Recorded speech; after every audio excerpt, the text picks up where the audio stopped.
భారతదేశం అవినీతి స్థాయిలో ఎలా ఉందో తెలిపే ప్రపంచ సూచిక గురించి మీకు తెలుసా? అదే కరప్షన్ పర్సెప్షన్ ఇండెక్స్. రీసెంట్ గా కరప్షన్ పర్సెప్షన్ ఇండెక్స్ 2025 రిలీజ్ అయింది. ఆ రిపోర్ట్ లో ఇండియా స్థానాన్ని మెరుగ్గా చూపించారు.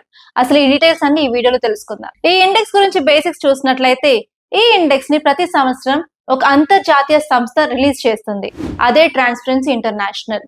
ఈ ట్రాన్స్పరెన్సీ ఇంటర్నేషనల్ 182 కంట్రీస్ కి ఆ పబ్లిక్ సెక్టార్ లో ఉన్న కరప్షన్ ని అంటే అభిప్రాయం బేస్డ్ గా ర్యాంకింగ్ అనేది ఇస్తుంది. దీని యొక్క స్కోర్ చూసినట్లయితే 0 to 100 ఉంటుంది. 0 అంటే చాలా తక్కువ కరప్షన్ అని, ఇన్ కేస్ 100 అంటే కంప్లీట్ కరప్షన్ ఉన్నట్టు. ఈ ఇండెక్స్ 13 డేటా సోర్సెస్ ఆధారంగా చేసుకొని తయారు చేసిన సూచిక. రీసెంట్ గా సిపిఐ కరప్షన్ పర్సెప్షన్ ఇండెక్స్ 2025 ఫిబ్రవరి 10, 2026 రిలీజ్ అయింది. అసలు ఈ ఇండెక్స్ ఎందుకు ఇంపార్టెంట్ అంటే అవినీతి ఉంటే దేశంలో అభివృద్ధి చాలా కష్టం.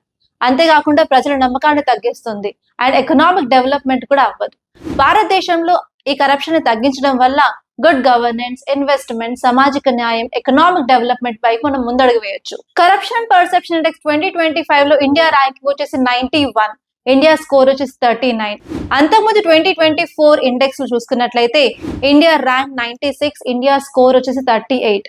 అంటే లాస్ట్ టైం తో కంపేర్ చేస్తే మనం 5 పొజిషన్స్ ముందుకు వచ్చాము. అలాగే 1 పాయింట్ స్కోర్ అనేది పెరిగింది. ఈ ర్యాంకింగ్స్ ఇండియాలో ఇంప్రూవ్ అవడానికి మేజర్ రీజన్స్ డిజిటలైజేషన్, డిబిటి అంటే direct benefit transfers, Aadhaar linkage, అలాగే లోక్పాల్ అండ్ ఆర్టీఐ చట్టాన్ని స్ట్రాంగ్ గా చేయడం and even anti corruption laws ని కూడా ఎన్ఫోర్స్ లోకి తీసుకురావడం. మరొక వైపు చూసుకున్నట్లయితే మన ఇండియాలో బ్యూరోక్రటిక్ ఇన్ఎఫిషియన్సీ, లా ఎన్ఫోర్స్మెంట్ సరిగా లేకపోవడం అండ్ ఈవెన్ జర్నలిస్ట్ కి freedom of speech and expression లేదు, వాళ్ళకి సేఫ్టీ కూడా లేదని ఒక సైడ్ ఆరోపణలు అయితే ఉన్నాయి. ఈ ఆరోపణలు ఉన్నప్పటికీ కూడా భారతదేశం మెరుగుపడుతుందనే ఒక పాజిటివ్ సైన్ ఈ రిపోర్ట్ లో మనం చూస్తున్నాం.